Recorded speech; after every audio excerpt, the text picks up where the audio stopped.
इतिहास कुठेच नाही. अक्षांश आणि रेखांशाचा जर आपण विचार केला तर त्याचा झिरो शून्य जो आहे अक्षांश आणि रेखांश इथे छेदतात. अखंड दगड आहे एका.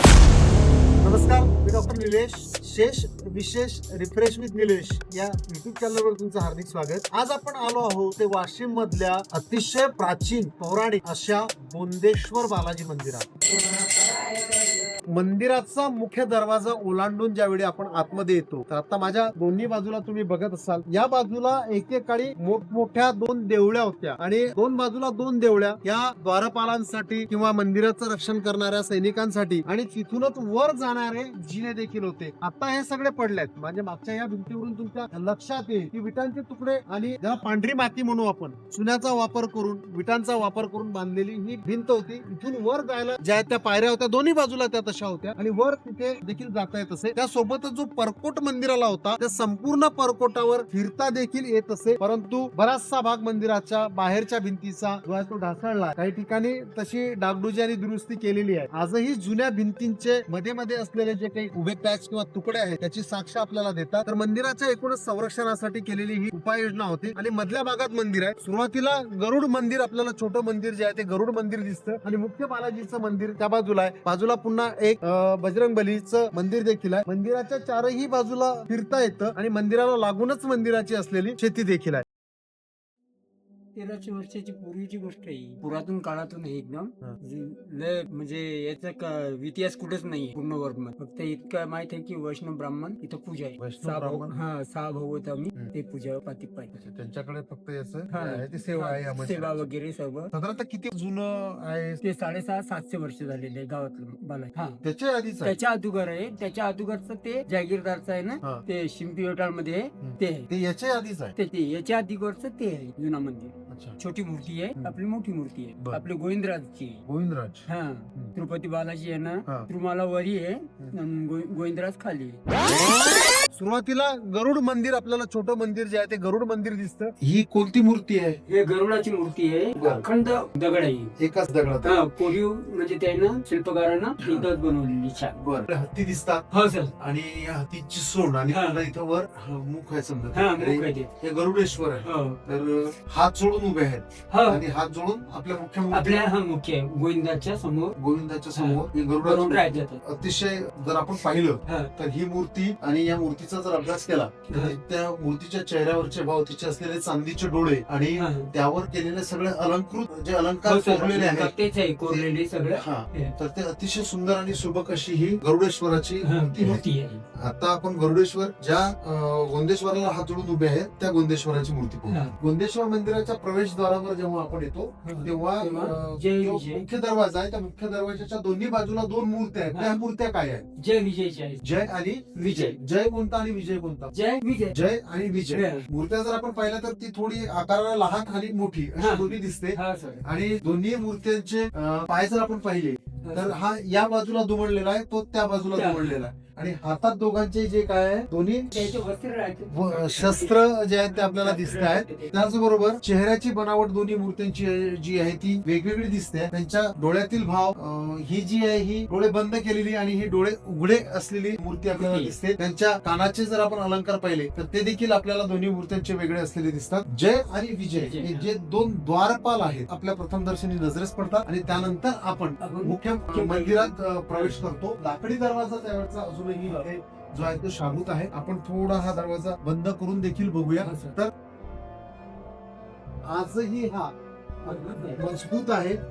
अखंड एका पाटीत आहे. सागवानच्या अखंड एका पाटीत आहे. त्याला लॉक करताना जे आहे ते खिड्यांचा वापर केलेला आपल्याला दिसून येतो. आणि आतल्या बाजूला जर आपण पाहिला, आज ज्याला आपण बिजागिऱ्या म्हणतो आपल्या, तर पूर्वीच्या काळी असा वरच्या बाजूला जो आहे तो दगड देण्यात येत असे आणि त्याचा दरवाजा जो आहे तो फिरत असे. आपण आतल्या बाजूला देखील हे बघूया की हा दरवाजा काय पद्धत होती. तर आपल्याला ते असं लक्षात येईल की इथे एक छिद्र किंवा खोल दिलेला आहे आणि त्यातून वर याच अखंड पाटीतून एक निमुळता आकाराचा लाकूड वर काढून त्यातलाच भाग असलेला त्याच्या भोवती हा दगड जो आहे, या दगडात हा दरवाजा जो आहे तो फिरतोय. तर ही एक त्या काळची रचना आपल्याला आजही इथे दिसते. आपण पाहू शकतो भिंतीतून हा दगड बाहेर आलेला आहे. इथे गोलाकार छिद्र त्याला दिलेला आहे आणि याच दरवाजाचा जो भाग आहे तो त्यातून वर घेऊन आज ज्याला आपण इंजिस म्हणूया किंवा आपल्या बिजागिरी ज्याला आपण म्हणतो तशा पद्धतीची ही पारंपरिक असलेली बिजागिरी. आता आपण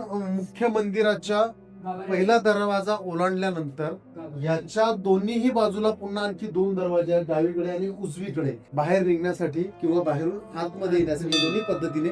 शिवाय हा छोटासा जो पॅसेज दिलेला आहे इथे अनेक कोराड्यांची जी आहे ती रचना आपल्याला दिसेल. वर जर आपण पाहिलं तर कुठलाच मध्ये आधार नसताना विटांच्या बांधकामात जो आहे ते छताचा गोलाकार दिल्याचंही आपल्याला दिसून येते. मुख्य वंडेश्वराचं मंदिर जे आहे ते बघूया. या मंदिराच्या प्रवेशद्वाराला दगडाची चौकट दिलेली आहे.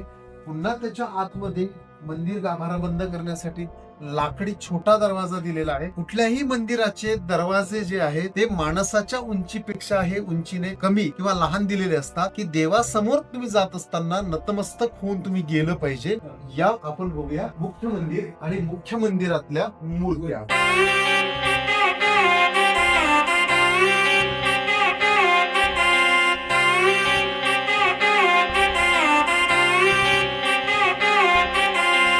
मूर्ती आता सर्वात मेन मूर्ती म्हणजे गोविंदाची.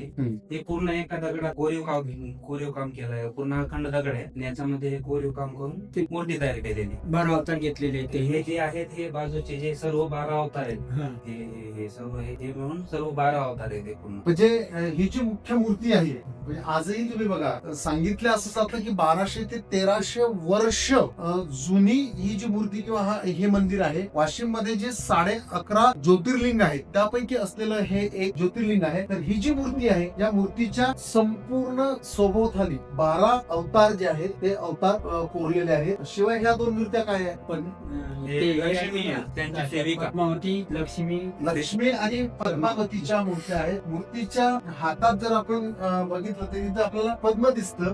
त्याचबरोबर या हातात देखील फूल आहे. या हातात शंख आहे, चक्र, गदा, शंख चक्र गदा आणि पद्म अशी धारण केलेली मूर्ती. कोणती डोळे असतील, नाक असेल किंवा मूर्तीचा मुकुट असेल तर हा अखंड एका दगडात जो आहे ते कोरलेली मूर्ती आहे. याचं वजन किती असेल या दगडाचं किंवा शिडेचं हे निश्चित आपल्याला सांगता येत नाही. त्याशिवाय विष्णू भगवानाची मूर्ती देखील इथे आहे. शेष नाग हा इथे त्यांच्या मस्तकावर शेषनागाचा फणा आणि त्यावर झोपलेली भगवान विष्णूची ही मूर्ती सांगते. पाय लावून राहिली लक्ष्मी हा. विष्णू भगवानाचे. लक्ष्मी विष्णू भगवानाचे पाय चेपत आहे ते आपल्याला इथे पाहिल्यावर लक्षात येतं. ही आडवी अशी शिळा आहे आणि ही देखील एका संपूर्ण एकाच दगडात कोरलेली मूर्ती आहे. त्या खाली ज्या या आणखी काही छोट्या मूर्त्या आपल्याला दिसतात त्या आहेत. हे राम, लक्ष्मण, सीता, भरत, शत्रुघ्न, वशिष्ठ, रुची हे राज्याभिषेकचे जेव्हा रामाचा राज्याभिषेक होते ना त्या टाइमची मूर्ती आहे ती. अच्छा, ज्यावेळी रामाचा राज्याभिषेक झाला त्यावेळची ही मूर्ती आहे. या देखावा असा आहे की राम, लक्ष्मण, भरत, शत्रुघ्न, सीतामाता आणि वसिष्ठ ऋषी, हनुमान अशा ह्या संपूर्ण मूर्त्या एकाच दगडात इथे कोरलेल्या आपल्याला दिसून येतात. पुन्हा या बाजूला जेव्हा आपण येतो तेव्हा आणखी इथे आपल्याला 3 मूर्त्या दिसतात. राम, लक्ष्मण, सीता. या राम, लक्ष्मण आणि सीता अशा 3 मूर्त्या आहेत. ते 3 स्वतंत्र दगड आहेत परंतु एकाच शिळे या कोरलेल्या मूर्त्या आपल्याला दिसून येतात. अतिशय सुबक अशा मूर्त्या आहेत. त्यांना सेट किंवा अलंकार आणि या मूर्त्यांची पूजा करण्याचा मान जो आहे तो इथल्या वैष्णव ब्राह्मण कुटुंबाकडे आहे. 6 भावांचं हे कुटुंब आहे आणि त्यापैकी आपल्या समोर जे आज आहे तुमचं नाव रतन तुळशीदास वैष्णव. रतन तुळशीदास वैष्णव यांच्याकडे या मंदिराची जी आहे ती सेवा आहे. मंदिर परिसर अतिशय प्राचीन आहे आणि आजूबाजूला आपण जाऊन आणखी हा परिसर बघणार आहोत. इथल्या बांधकाम शैलीचे आणि रचनेचे वैशिष्ट्य देखील आपण जाणून घेणार आहोत. हा अतिशय समृद्ध असलेला वाशिम मधला वारसा जो आहे तो आपण जरूर पाहिला पाहिजे, त्याला भेट दिली पाहिजे आणि आपला इतिहास देखील या माध्यमातून आपण समजून घेतला पाहिजे. या मंदिराला एकूण 6 दरवाजे आहेत. त्या 6 दरवाजांपैकी एका दरवाजातून आपण आतमध्ये जाऊया. मित्र, कमाल ही आहे की दरवाजा ओलांडून जेव्हा आतमध्ये जातो तेव्हा जिना वर जायला कुठे आहे आपल्या प्रथम दर्शनी लक्षात येत नाही. भिंतीत अतिशय छोट्या पद्धतीचा जिना जो आहे तो दिलेला आहे. आता आपण बघूया की त्यावेळचा जिना देण्याची पद्धत किंवा पायऱ्या देण्याची पद्धत काय होती. हा तो दरवाजा आहे. अतिशय अरुंद असा दरवाजा हा ओलांडला आपण की दरवाजा उघडल्यानंतर जिना जो आहे तो कव्हर होतो. म्हणजे हा दरवाजाचा फट जो उघडतो तो या जिन्यात उघडतो. आणि तुम्हाला वर जर जायचं असेल, काका आपल्या सोबत आहेत, तर आपण आता ये भैया वर जाऊयात. तर या इथून अगदी आपली हळू या. उंची जर जास्त असेल तर कदाचित येणं शक्य होणार नाही. आणि पायऱ्याही तुम्ही बघा जवळपास फक्त एक सव्वा फुटाचीच याला रुंदी जी आहे ती दिलेली आहे. आराम से आराम. उभी चढण आहे आणि पायऱ्या उंच आहेत. वाकून आपल्याला वर जावं लागतं. आराम से या सर. असा हा भिंतीत सुरक्षेच्या दृष्टिकोनातून अतिशय मजबूत असलेला जिना दिलेला आहे. आता आपण बजरंगबलीचं मंदिर. मंदिराच्या वरच्या बाजूला आहोत. मंदिराचं बांधकाम हे विटा, चुना, दगड, काळा आपला बेसॉल्ट जो आहे काळा दगड इथला त्यात बांधलेला आपल्याला दिसून येईल. आणि कळस जो आहे कळसाची रचना देखील बघा. आता मंदिराच्या सभा मंडपाच्या वरचा भाग त्यावर आणखी माझ्या कमरेच्या लेवलला जो आहे तो आणखी एक भाग आहे. आणि कळसाचे पुन्हा 1, 2 आणि 3 टप्पे आहेत. 3 टप्पे. कळसही जर आपण पाहिला तर गोल घुमटाकार कळस आहे. म्हणजे त्यावेळीची ही पद्धत होती. यवनांच्या आक्रमणापासून जर मंदिरं वाचवायची असतील तर प्रथम दर्शनी त्यांना ते मंदिर आहे असं त्यांच्या लक्षात येणार नाही. अशा पद्धतीचे कळस जे आहेत दिलेले आहेत. कळसाला कमळाच्या फुलाची नक्षी आहे. कळसाच्या चारही बाजूला कमळाच्या फुलांच्या पाकळ्या जसं असतात कमळाच्या फुलाच्या तशा पद्धतीच्या पाकळ्यांची नक्षी जी आहे ती दिलेली आहे. आणि पुन्हा कळसाच्या भोवती 4 कळस उपकळस छोटे जे आहेत ते दिलेले आपल्याला दिसून येतील. मंदिराच्या कळसा भोवती आपल्याला फिरता येते अशी रचना आहे. इतकं जुनं मंदिर असल्यामुळे ते तसं फिरणं जे आहे हे थोडं जिकरीचं किंवा थोडं मंदिराच्या चारही बाजूला फिरणं हे आता थोडं जोखमीचं असू शकतं. म्हणून आपण तिकडे जाणं टाळतोय. वरून जर आपण या मंदिराचा वरून नजारा पाहूया कसा दिसते मंदिर प्रथम दर्शनी कसं दिसते.